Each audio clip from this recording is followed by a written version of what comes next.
My name is Amanda Wilson, and at 32 years old, I never expected to see my parents again. As third daughter to traditional South Asian immigrants in America, my birth was their final disappointment. When I refused an arranged marriage at 22, they disowned me completely. For 10 years, silence. Then my maternal grandmother left me an unexpected inheritance, and suddenly my parents reappeared. Their demands for my fortune came with manipulation, but my response changed everything. If you are watching this now, please subscribe and let me know where you are viewing from. Your support means the world to me. Growing up as the third daughter in a traditional South Asian family in America shaped every aspect of my identity. My father, Raj, had immigrated from India in the early 1980s with dreams of business success and a proper family. He worked 16-hour days at first, saving every penny to bring my mother, Nita, to join him. Their marriage had been arranged by their families back in India, and my mother followed my father to America with hopes of a better life. My father struggled to establish his small electronics store in our suburban community. He faced discrimination, language barriers, and financial setbacks. With each challenge, his determination to have a son who would carry on the family name and business grew stronger. It became an obsession that overshadowed everything else. I had two older sisters, Sophia and Diane. They were born 4 and 2 years before me, respectively. Each time my mother announced her pregnancy, my father celebrated with the community, confident that this time he would have his son, and each time the birth of a daughter left him visibly disappointed. My sisters tried desperately to please him, excelling in school, helping in the store, learning traditional cooking and customs. But no achievement could overcome the fundamental disappointment of their gender. When my mother became pregnant with me, my father was convinced the third time would be the charm. He even painted the nursery blue and bought tiny cricket equipment. The day I was born, the nurse told me years later, my father didn't even want to hold me. I was the final disappointment, as he would sometimes call me when angry. After my birth, my mother was pressured by my father and his family to try again for a son, but medical complications made that impossible. Family gatherings were always painful reminders of this gender hierarchy. My male cousins received lavish gifts, constant praise, and were given freedom to pursue their interests.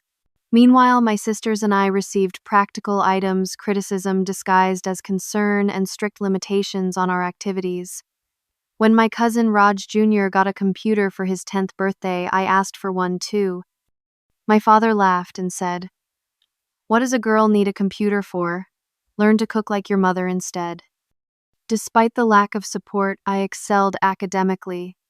Learning became my escape and my rebellion. When I brought home straight, as on my report card, my mother would smile secretly, but my father would merely nod and ask why I wasn't helping more with housework. My teachers recognized my potential and encouraged me, becoming the supportive adults I lacked at home. The only family member who truly believed in me was my maternal grandmother, Irene.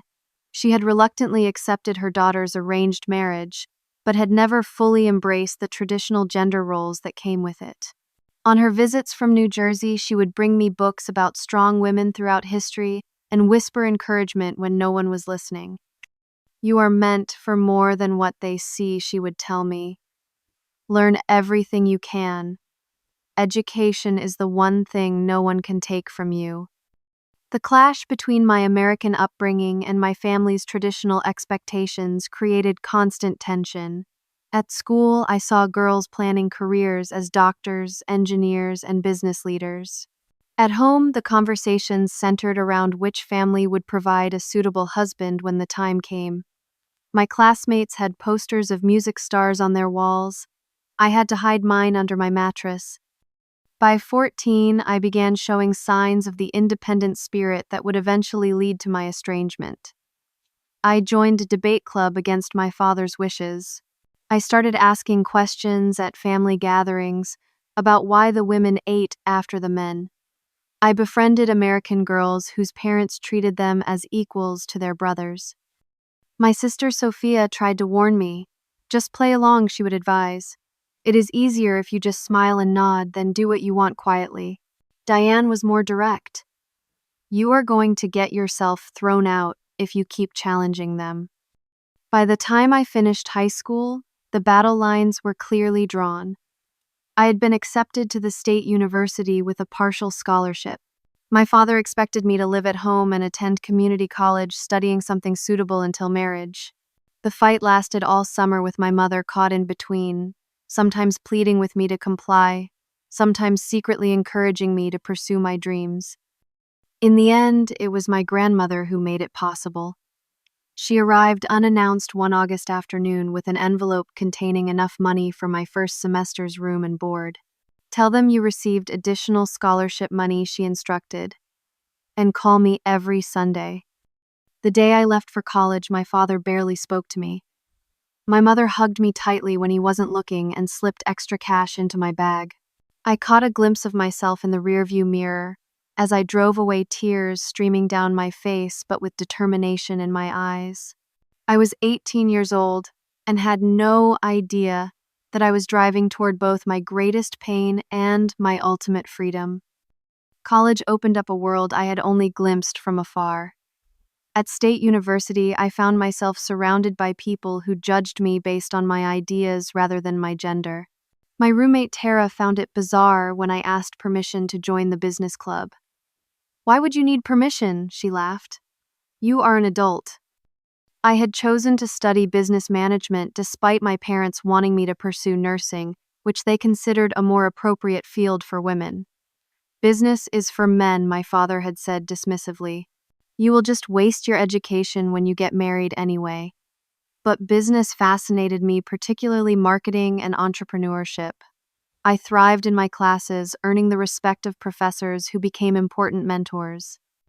To support myself beyond the modest help from my grandmother, I juggled part-time jobs at the campus bookstore and as a research assistant for the marketing department. Every dollar I earned represented independence, and I saved carefully while watching other students spend freely with their parents' credit cards. It was through the research position that I met Jessica, a senior who took me under her wing. Smart, confident, and from a family that celebrated her ambitions, she represented everything I wanted to become. "Your family is crazy," she declared after hearing snippets of my background. "You know that, right? Like clinically insane to not be proud of you." Jessica introduced me to her friend group, a diverse circle of ambitious women who supported each other's goals without competition. They became the first chosen family I had ever experienced, accepting me completely and encouraging my growth. When I hesitated to apply for competitive internships, they edited my resume. When I doubted my abilities, they reminded me of my strengths. With them, I began to unlearn the limitations I had internalized. Throughout these transformative years, my grandmother remained my connection to family. I visited her during shorter breaks when returning to my parents' home would be too difficult. In her small apartment filled with books and plants, I could breathe freely and share my true experiences. "Your mother was different before marriage," she told me during one such visit. "She wanted to be a teacher. She had spark just like you." These glimpses into my mother's lost dreams only strengthened my resolve to forge my own path. In my junior year, I met Michael, a kind engineering student who treated me with a respect I had never received from men in my community. Our relationship developed slowly, built on friendship and mutual admiration. When he asked about meeting my family, I changed the subject. The worlds could not collide without casualties.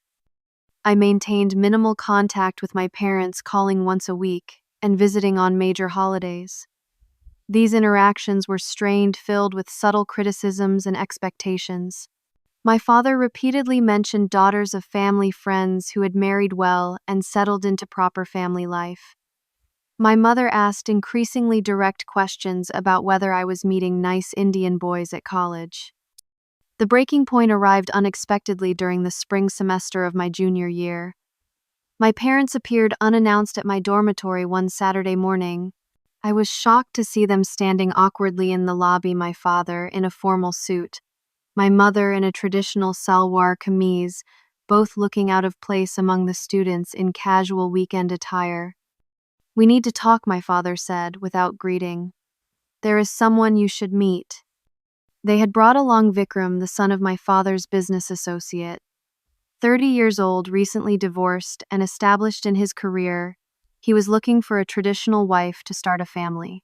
My parents had already discussed the potential arrangement with his family. They presented it as a finished deal, requiring only my compliance. We sat in the stiff formality of a campus coffee shop, Vikram, examining me like merchandise while my parents listed his qualifications. Good family, successful accounting practice, nice home in an upscale neighborhood. I sat in stunned silence, watching 21 years of personal growth and American education dismissed in an instant. "I am not interested," I finally said, my voice surprisingly steady. "I am finishing my degree and pursuing my career. Marriage is not in my plans right now, and when it is, I will choose my own partner." My father's face darkened with anger. "This is not about what you want," he hissed, keeping his voice low but intense. "This is about family duty. We have found you a good match, better than you deserve with your stubborn attitude. You will finish this semester, then marry before fall." "No," I said simply. "I will not." The argument escalated quickly. My father threatened to cut off the limited financial support they still provided. My mother cried quietly, pleading with me to be reasonable, to think about my future security. Vikram excused himself awkwardly, saying he could see I needed time to adjust to the idea. When they finally left, I returned to my dorm room and collapsed. Tara found me there hours later, still in shock. "They cannot actually force you to marry someone," she insisted, her American upbringing making such concepts seem impossible. But I knew the powerful forces of family obligation, community pressure, and cultural guilt. Over the next weeks, the pressure intensified. Daily phone calls, emotional manipulation, family friends reaching out to reason with me. My father gave me an ultimatum: agree to the marriage or be cut off completely financially and emotionally. I sought help from the university's counseling center, where a therapist helped me navigate this impossible choice. "Your life belongs to you," she reminded me in each session. "Family relationships should be built on love, not control." As finals approached, I made my decision. I would finish my degree no matter the cost. I would not sacrifice my future to satisfy outdated traditions. The choice felt both terrifying and inevitable, like stepping off a cliff with the faith that I would either fly or learn to survive the fall. Graduation day arrived under a perfect blue sky, the kind of spring day that promises new beginnings. Rows of folding chairs filled the university quad, proud families clutching cameras and bouquets. Among them, my grandmother sat alone, wearing her best dress and a determined smile. My parents had refused to attend after our final confrontation. That confrontation had come 2 weeks earlier, when I returned home to collect my remaining belongings. I had secured a marketing assistant position in Chicago starting the week after graduation. When I announced this to my parents, my father erupted. "So, this is your choice, to abandon your family, your culture, your responsibility, for some job typing emails for Americans?" "I am not abandoning anything," I replied, struggling to keep my voice calm. "I am building a life based on my values and abilities. I would love to have your blessing, but I will go without it if necessary. If you leave this house for this job, you are no longer our daughter," he declared, my mother sobbing silently beside him. "No one will marry you once you live alone in another city. You bring shame to our family name." I looked at my mother, hoping for some support, but she turned away. Years of conditioning had left her unable to contradict my father, even to defend her daughter. I packed my things that night with shaking hands, ignoring the emotional storm around me. My sisters watched from doorways, Sophia with resigned sadness, Diane with a hint of admiration she quickly concealed. After graduation, I hugged my grandmother fiercely. "I am so proud of you," she whispered. "Remember who you are even when it is difficult." Her support was the lifeline I clung to as I drove to Chicago with everything I owned packed into my used Honda Civic. My first apartment was a tiny studio in a questionable neighborhood, shared with two other recent graduates to make the rent manageable. Julia worked in graphic design, and Katie was starting medical school. Both came from supportive families who called regularly and sent care packages. I never explained why mine did not. The marketing assistant position paid $29,000 annually, barely enough to cover my share of rent, student loan payments, and basic necessities. I worked 60-hour weeks, saying yes to every assignment, volunteering for projects no one else wanted. My supervisor, Brian, noticed my dedication, but also my exhaustion. "You work like someone is chasing you," he commented one evening as I stayed late to finish a presentation. "The company is not going anywhere, Amanda. The work will be here tomorrow." But I could not afford to slow down. Failure meant proving my parents right. Success was my only option, fueled by a determination born of rejection. The emotional toll of family estrangement emerged in unexpected moments. When coworkers complained about overbearing parents, I would quietly leave the room. Holidays became exercises in distraction, accepting invitations from acquaintances to avoid being alone with my thoughts. My first Thanksgiving in Chicago was spent at Julia's family dinner, where her mother kept insisting I take leftovers because I looked too thin. At night, alone in my shared apartment, the weight of my isolation would sometimes become unbearable. I started seeing a therapist again, using the limited mental health coverage from my company insurance. Dr. Lisa Taylor specialized in family trauma and cultural identity conflicts. "What you are experiencing is grief," she explained during one session. "Even when separating from family is necessary for your well-being, it still represents a profound loss." Through therapy, I began to process the complex emotions: anger at the unfairness, guilt over causing pain to my mother, fear of having made the wrong choice, and grief for the loving family I had always wanted but never had. Dr. Taylor helped me understand that maintaining boundaries was not the same as causing harm, that my parents' reactions were their responsibility, not mine. My grandmother remained my only family connection. Our Sunday phone calls were sacred ritual.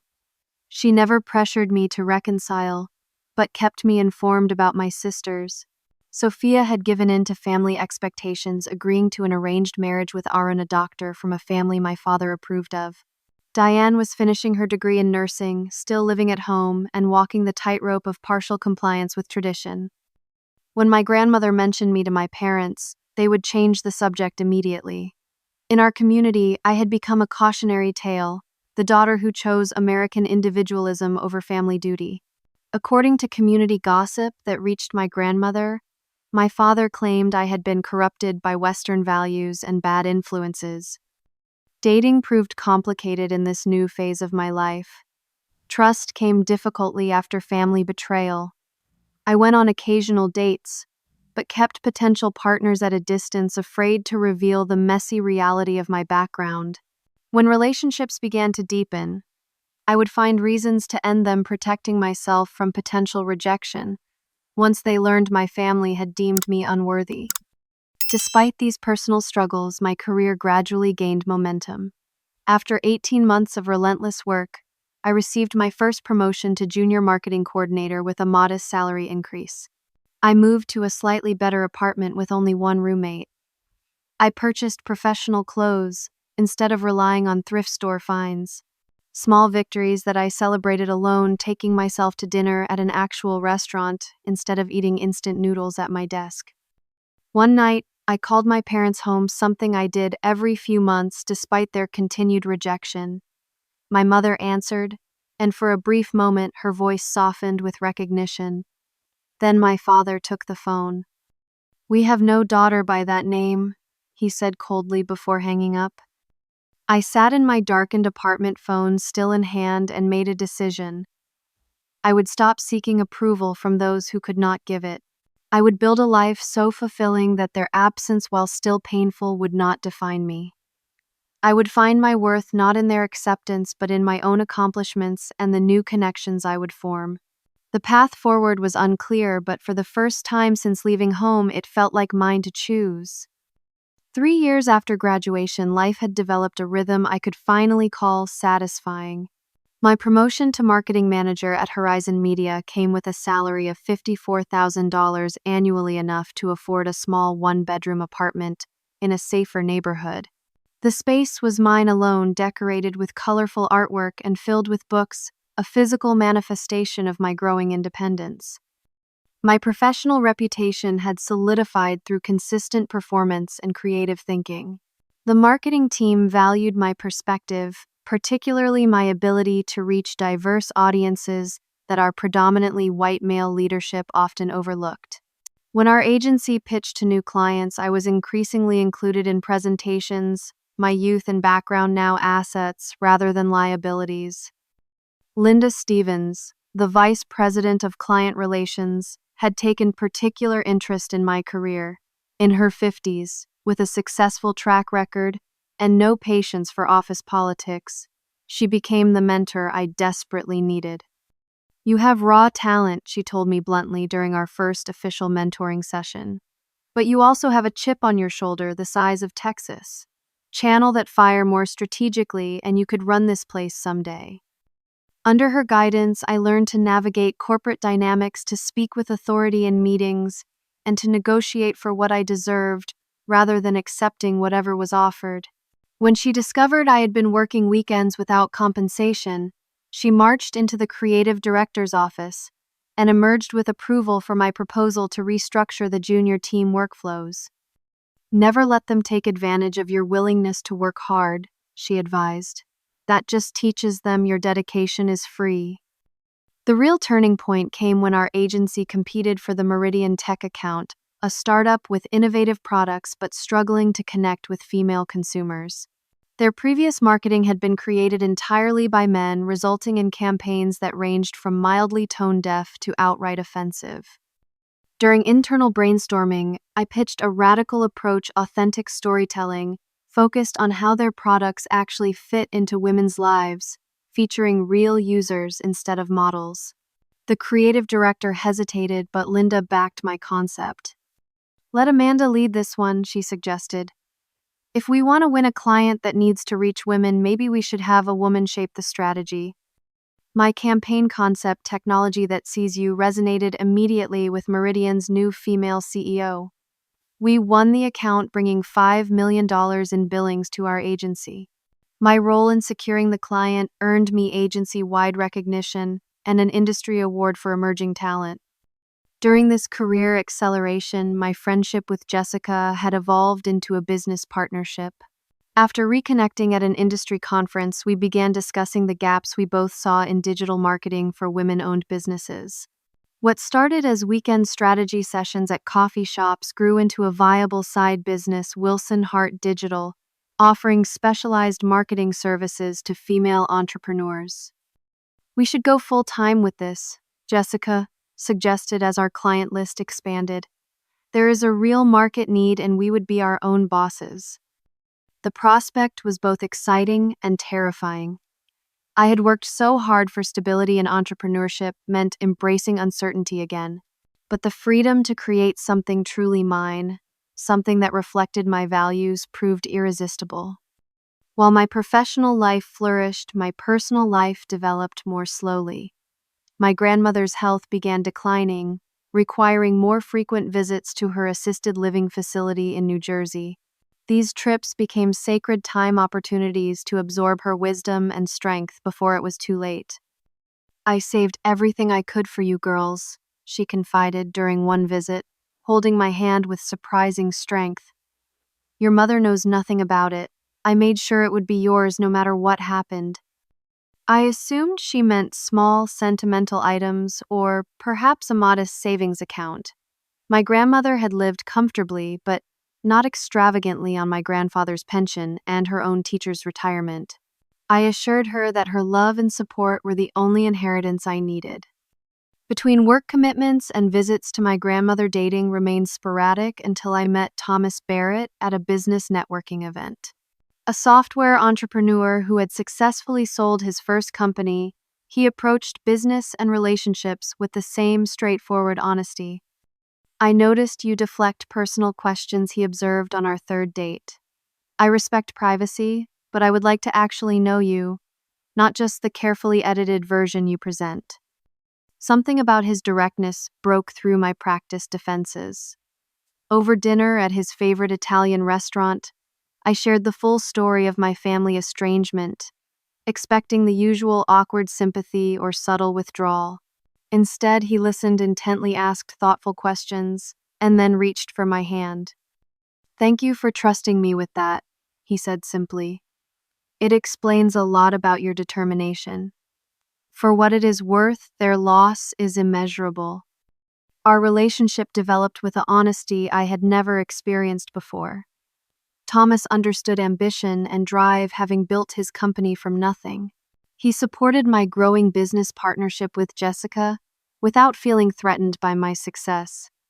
For the first time, I could imagine a future that included both career fulfillment and personal partnership. As Wilson Hart Digital gained clients, the decision timeline for leaving my corporate position accelerated. Linda advised caution, but supported my entrepreneurial ambitions. "Build your lifeboat properly before you jump ship," she warned. "But when you are ready, jump with both feet." The decision became clearer when my grandmother's health took a serious downturn. The doctors diagnosed advanced heart failure, giving her months rather than years. I took a leave of absence from Horizon to spend time with her, using the opportunity to seriously evaluate my next steps. During those precious final weeks, my grandmother and I had the deepest conversations of our relationship. She shared stories of her own struggles against family expectations, her regrets about not standing up for my mother when she abandoned her teaching aspirations, and her pride in my refusal to compromise my authentic self. "You remind me of who I could have been with more courage," she told me one afternoon as we looked through old photographs. "Promise me you will never shrink yourself to make others comfortable." I made that promise without hesitation, not knowing how soon and how profoundly it would be tested. My grandmother passed away peacefully on a Sunday morning in October, her hand in mine as she took her final breaths. The loss felt like a physical wound, a tearing away of the one person who had loved me unconditionally throughout my life. For days afterward, I moved through necessary arrangements in a fog of grief, supported by Thomas and Jessica, who handled practical matters when I could not. The funeral service was small but dignified, held in the chapel of my grandmother's Presbyterian church. I arrived early to have quiet moments alone before others arrived. As the service time approached, I watched the small sanctuary fill with my grandmother's friends, former colleagues, and neighbors. Then, just before the minister began, the door opened to reveal my parents and sisters. My father looked older, his hair now more gray than black. My mother seemed smaller, somehow diminished by the years. Sophia arrived with her husband and a toddler. I had never met my nephew, who did not know I existed. Diane came alone, her eyes finding mine immediately, with a mix of sorrow and recognition. They sat in the back row, separate from me by choice and circumstance. Throughout the service, I could feel my father's disapproving gaze when I delivered a brief eulogy, celebrating my grandmother's strength and independence. No one from my family approached me afterward, maintaining the fiction that I was a stranger rather than flesh and blood. 3 days later, I received a call from Gregory Winston, my grandmother's attorney, requesting my presence at the reading of her will. I arrived at his office, expecting a brief formality, perhaps a few personal items left to remember her by. Instead, I found myself seated across from my parents and sisters in the conference room, the tension palpable, as we acknowledged each other with stiff nods. "Before we begin," Mr. Winston said, adjusting his glasses, Mrs. Irene Taylor was explicit about her wishes and her reasoning. "I ask that you all respect her decisions regardless of personal feelings." What followed left me speechless. My grandmother had amassed significant wealth through decades of careful investing in property acquisitions, assets she had kept private from the entire family. The majority of her estate, valued at just over $4 million, was left to me in an irrevocable trust with smaller provisions for my sisters. My parents received only nominal bequests and a letter whose contents were not disclosed. "This cannot be right," my father protested, face flushing with anger. "She was not in her right mind. We will contest this." "Mr. Taylor made her arrangements when she was of sound mind and body," the attorney replied calmly. "She anticipated your reaction and prepared extensive documentation of her competence. Contesting would be expensive and ultimately futile." My mother wept quietly while my father continued to object. Sophia looked stunned, while Diane showed a hint of satisfaction, quickly masked. I sat in shock, unable to process the magnitude of what had just occurred. The attorney handed me a personal letter from my grandmother, which I clutched without opening. As we left the office, my father brushed past me without speaking. My mother paused briefly, her eyes meeting mine for the first time in years, then followed him. Only Diane lingered. "She was proud of you," my sister whispered. We all knew it, and it made him furious. Before I could respond, she hurried after our parents. Alone in my hotel room that night, I finally opened my grandmother's letter. Her familiar handwriting covered several pages explaining that she had watched her own daughter surrender her dreams to tradition and had vowed not to let the same happen to her granddaughters. She had invested her teacher's pension, aggressively purchased rental properties during market downturns, and lived modestly to build a legacy that would ensure my independence. "Use this freedom wisely," she wrote. "Create the life you were meant to live, not the one tradition prescribed for you. And perhaps someday help your sisters find their own paths to freedom." The inheritance transformed my business plans overnight. What had been a promising but undercapitalized startup became a fully funded enterprise. Jessica and I incorporated properly leased office space in downtown Chicago and hired our first employees. Wilson Hart Digital, specialized in helping women-owned businesses establish digital presence and marketing strategies, filling a niche that larger agencies overlooked. Within 18 months, our client roster expanded from local businesses to national brands seeking authentic connection with female consumers. We developed proprietary analytics tools specifically designed to track engagement patterns among diverse female demographics. Our approach attracted attention within the industry, leading to speaking engagements and profile pieces in marketing publications. Businessweek featured our company in an article titled "Marketing's New Wave" with a photo of Jessica and me on their digital cover. The piece highlighted our rapid growth and unique approach to authentic representation in advertising. The exposure brought larger clients and acquisition offers from established agencies, all of which we declined. "We are building something that matters," I explained to Thomas over dinner after turning down a particularly generous buyout proposal. "This is about more than money now." Thomas understood completely. His own company had been founded with similar values, prioritizing innovation over immediate profit. Our relationship had deepened throughout this period of professional success, providing emotional stability during tremendous change. When he proposed during a weekend trip to Lake Michigan, the decision felt natural and right. "You know my family situation," I reminded him as we discussed wedding plans. "It will just be my side of the church. We will fill it with the family we have chosen," he promised. "The people who actually show up for you." Our engagement announcement ran in the Chicago Tribune's Society section, a standard practice for Thomas's socially prominent family. I thought nothing of it until I received an email from a cousin still in contact with my parents, informing me that they had seen the notice. The knowledge that I was marrying into a wealthy, established family had apparently sparked discussions in the community about reconciliation. The first indirect contact came through family friends who happened to be visiting Chicago and suggested meeting for dinner. During the awkward meal, they casually mentioned that my father's business had struggled in recent years, facing competition from big box electronics stores. They noted how helpful connections to successful business people could be in such situations. I understood the message being conveyed but chose not to respond to the obvious fishing expedition. 2 weeks later, my sister Diane called directly, the first conversation we had had in years. "Things are bad at home," she admitted after initial pleasantries. "Dad's store is failing and they remortgaged the house to keep it afloat. Mom has had to take a job at the mall to make ends meet." While I sympathized with their difficulties, I questioned the timing of this sudden communication. "Why are you telling me this now, Diane? We have been estranged for years." Her hesitation spoke volumes. "They know about your company's success and your engagement. Dad would never admit it, but he has been following your career online. They are too proud to ask directly, but they need help." The conversation left me conflicted. Years of therapy had helped me establish boundaries and process my rejection, but the cultural and familial bonds remained powerful.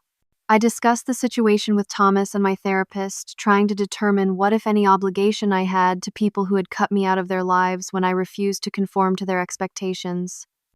Before I could reach a decision, the situation accelerated dramatically. My sister Sophia called in tears, explaining that our father had suffered a minor heart attack after another failed attempt to secure business financing. He was stable but facing medical bills on top of their existing financial troubles. "He would kill me for calling you," she admitted, "but I do not know where else to turn." As I hung up the phone, a notification appeared on my laptop screen. A new email had arrived from an address I had not seen in a decade, my father's. The subject line read, simply, "Family Matters." Inside was a formal request to meet during his recovery, with the clear implication that financial assistance would be discussed. The family that had disowned me for choosing independence was now seeking my help precisely because of the success that independence had created. The irony was not lost on me, nor was the potential for both healing and further harm in how I chose to respond. My father's email proposed meeting at our family home, framing the invitation as a long overdue reconciliation. After consulting with Thomas and my therapist, I suggested an alternative: my office in downtown Chicago. This was partly practical, as I could not take time away from the business, but also strategic. Meeting on my territory would set a different tone than returning to the home where I had been rejected. To my surprise, my parents agreed. On the appointed day, I arrived early, reviewing client proposals to calm my nerves, while Jessica arranged for lunch to be delivered. "I can stay if you want moral support," she offered, knowing the full history. "I need to handle this myself," I replied, though the offer tempted me, "but stay close by." At precisely noon, the receptionist announced their arrival. My parents stood awkwardly in the glass-walled lobby of Wilson Hart Digital, looking out of place among the modern furnishings and young staff. My father had aged visibly, his posture less commanding than I remembered. My mother's hair had gone completely gray, her traditional clothing hanging loosely on her thinner frame. "Welcome to Wilson Hart Digital." I greeted them formally, extending my hand as I would to any business visitor. My father hesitated before shaking it briefly. My mother moved as if to embrace me, then stopped herself, settling for a nod. I led them to my private office with its view of the Chicago skyline, watching their eyes widen at the obvious success surrounding them. Awards lined one wall, press coverage another. My desk displayed a photo of Thomas and me at a charity gala, looking happy and established. "Your company seems to be doing well," my father observed after declining offered refreshments. "The business magazines say you are worth millions now." The directness was typical of him, bypassing pleasantries for the true purpose of the visit. My mother looked uncomfortable with his approach, but remained silent as always. "Our company has been fortunate," I acknowledged, emphasizing the partnership with Jessica. "We identified an underserved market and built solutions to meet those needs." My father nodded, attempting to appear impressed rather than envious. "I always knew you were smart. Too smart sometimes, but smart." This backhanded compliment, typical of his approach, once would have hurt me deeply. Now I recognized it as his inability to fully acknowledge my achievements without maintaining his perceived superiority. After more awkward small talk, he finally addressed the purpose of their visit. Our family has been through difficult times, he began, voice softening, in what I recognized as his persuasive business tone. Perhaps we all said things we regret. Now we are older and wiser. Yes, family should come together in hard times. My mother finally spoke, her voice quavering. We miss you, Amanda. We have a grandson now, your nephew. He should know his aunt. The manipulation was so transparent it almost seemed naive. 10 years of silence broken not by genuine regret but by financial necessity. I asked directly about their situation, and my father reluctantly outlined their troubles. The business nearly bankrupted the house in foreclosure proceedings, medical bills mounting after his heart attack. How much do you need? I asked plainly. My father named a sum that would clear their debts and provide a comfortable retirement, $800,000. A loan, he clarified, though we both knew it would never be repaid. A family obligation. In our culture, successful children support their parents. In our culture, I repeated carefully. The same culture that dictated I should abandon my education for an arranged marriage. The same family obligation that led you to disown me when I chose my own path. My mother began to cry softly while my father's expression hardened. That was different. You were being stubborn and disrespectful. Now you are successful because of the values we instilled in you. I am successful despite being told repeatedly that my gender made me less valuable. I corrected him. I built this company after being told that business was not for women. I found happiness with a partner I chose after being told my only worth was in an arranged marriage to strengthen family connections. He dismissed my words with a wave. Ancient history. We are here now, family in need. Will you turn your back on the parents who raised you? The cultural guilt was a powerful weapon, one that had shaped my decisions for years before I left home. I felt its pull even now, the ingrained belief that children owe unquestioning obedience and support regardless of how they have been treated. I need time to consider this request, I said finally. This is not a decision I can make impulsively. They left with reluctant acceptance of my non-answer, my father pressing his business card into my hand with the directive to call within the week. As the elevator doors closed behind them, I leaned against the wall, emotionally drained from the encounter. That evening I discussed the situation with Thomas over dinner at home. They showed no real remorse, I explained. No acknowledgement of the pain they caused. Just expectation that I would hand over money because of family obligation. Thomas listened thoughtfully before responding. What do you want from this situation? Not what do you feel obligated to do, but what outcome would bring you peace? His question made me realize I had been approaching the situation from the wrong angle, thinking only of their expectations rather than my own needs. After years of therapy, I understood that financial support without addressing the underlying relationship issues would solve nothing. It might temporarily alleviate their financial problems, but would leave the deeper wounds unhealed. That night, I called Dr. Taylor, my longtime therapist, for an emergency session. Healthy boundaries are not about punishment, she reminded me. They are about creating conditions where authentic relationship becomes possible. Over the next 3 days, I struggled with conflicting emotions, lingering desire for parental approval, anger at their manipulative approach, guilt over their genuine financial distress, and fear that any decision would leave me vulnerable to further pain. I consulted with my financial advisor about what I could reasonably provide without compromising my business or future security.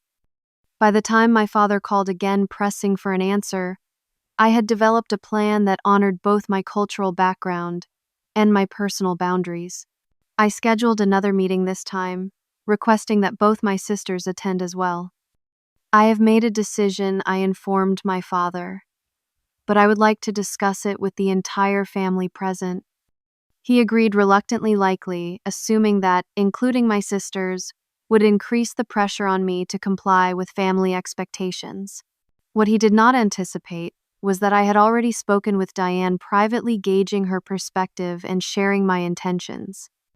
For this crucial meeting, I chose neutral territory, a private room at a respected law firm where Thomas's family had connections. I arrived with my attorney, financial advisor, and Thomas, whose presence my father had not expected. "This is a family matter," my father objected when introductions were made. "Why bring outsiders?" "Thomas is my future husband and family," I replied calmly. "And given the financial nature of your request, professional advisors seem appropriate." The dynamic shifted immediately. What my father had likely envisioned as an emotional family discussion, where cultural guilt could be leveraged, had become a formal business meeting. My sisters exchanged glances, sensing the change in atmosphere. When everyone was seated, I outlined my response to their request. Rather than simply writing a check, I had created a structured proposal. My attorney distributed folders containing the details to each family member. "I am prepared to establish a family foundation," I explained. "The Wilson Taylor Educational Fund will have an initial endowment of $500,000, with potential for additional funding based on specific conditions." The conditions were clearly enumerated: first, family therapy sessions to address the estrangement and establish healthier communication patterns. Second, a formal acknowledgement of the harm caused by my rejection and disownment. Third, the foundation would primarily support educational opportunities for young women from traditional backgrounds, seeking independence, with a portion allocated to family needs based on documented financial planning. "This is insulting," my father interrupted, face flushing with anger. "We are your parents, not charity cases or business problems to solve." "This is not charity," I corrected him. "This is establishing a foundation for healing both our family and others who face similar cultural conflicts. The financial support comes with the emotional work required for true reconciliation." My mother, typically silent in family confrontations, surprised everyone by speaking up. "Raj, listen to what she is offering. Not just money, but a chance to be family again." My father stood abruptly, declaring the proposal unacceptable. "You wish to humiliate us, to make us beg and attend therapy, like there is something wrong with upholding our traditions. This is American disrespect disguised as help." As he moved to leave, Sophia spoke for the first time. "Dad, stop. Amanda is right." The room fell silent at this unprecedented challenge. My eldest sister, who had always been the most compliant with family expectations, continued with growing confidence. "We lost Amanda because of pride and rigid traditions. Now we might lose everything else the same way. I want my son to know his aunt. I want us to be whole again. If that requires therapy and acknowledgement of mistakes, then that is what we should do." The family power dynamic visibly shifted in that moment. My father stood frozen between his pride and the recognition that his traditional authority was no longer absolute. My mother moved to stand beside Sophia, placing a hand on her arm in silent support. The confrontation that followed was both painful and cathartic, years of unspoken resentments finally voiced. My father eventually stormed out, unwilling to bend. My mother, in a rare act of independence, remained behind with my sisters. "He may never change," she admitted tearfully, "but I have lost too much already by following without question. Whatever happens with him, I want to know my daughter again." In that law firm conference room, surrounded by legal documents and financial projections, the first tentative steps toward genuine family healing began. Not through unconditional financial rescue, but through establishing boundaries that honored both my cultural heritage and my hard-won personal autonomy. The weeks following the confrontation brought unexpected developments. My father maintained his angry rejection of my terms, but my mother began calling regularly for the first time in a decade. Our conversations started awkwardly, years of separation, creating uncertainty about even the most basic topics. Gradually, we established a cautious rhythm, sharing small details of our lives while carefully avoiding triggering subjects. "Your father is stubborn, not evil," she explained during one call. "He believes he was protecting you from American corruption. In his mind, arranging a good marriage was his duty as a father." "I understand his intentions," I acknowledged. "But good intentions do not justify controlling another person's life choices." My sister Sophia invited me to meet my nephew, 5-year-old Arjun, a bright, curious child who knew nothing of family conflicts. During that first visit to her suburban home, I watched her navigate the complex balance of honoring cultural traditions while creating space for her son's American identity.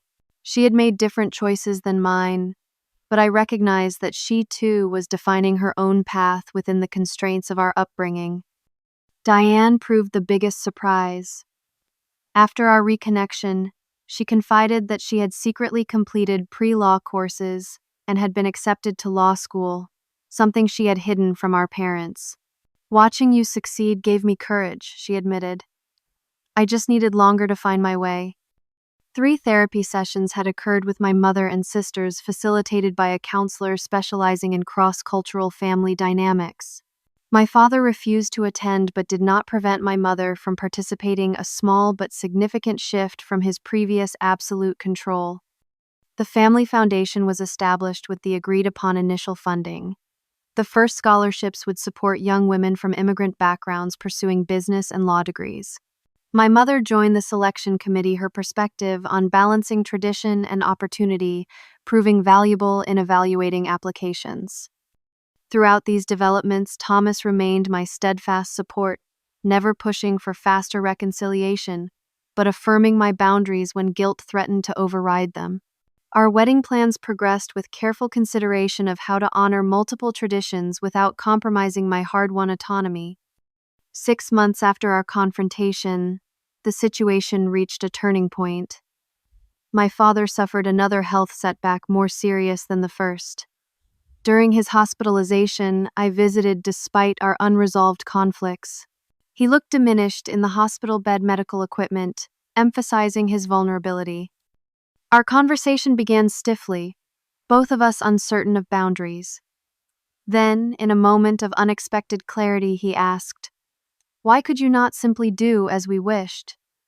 It would have been easier for everyone." Instead of defending my choices, as I had countless times before, I asked a question in return. "Were you happy in the life your parents chose for you?" His silence contained volumes. After a long pause, he admitted, "I wanted to be an engineer. My father needed me in the family business." This small acknowledgement of his own compromised dreams opened a door previously sealed shut. For the first time, we spoke not as father and rebellious daughter, but as 2 people who had responded differently to cultural expectations.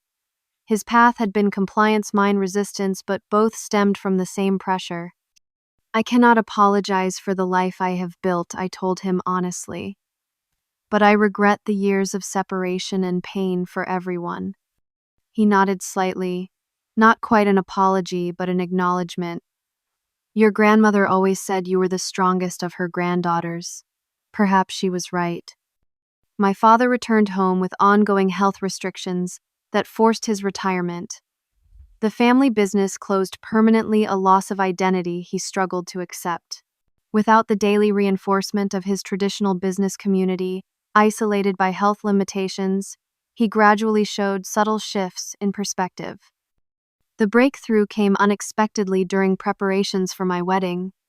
The ceremony would blend traditional elements with contemporary values, honoring heritage without sacrificing autonomy. My mother had become increasingly involved in planning, while my father maintained distance until the question of who would walk me down the aisle arose. My mother raised the subject during a family dinner, the first my father had attended since our reconciliation began. "In American weddings, the father walks the bride down the aisle," she noted. "It is an important tradition." My father looked up from his plate, expression unreadable. I disowned her. I have no right to claim that honor now. The painful honesty of his statement hung in the air. After a moment's consideration, I responded, "The past cannot be undone, but perhaps we can create a new tradition that honors where we are now, not where we were."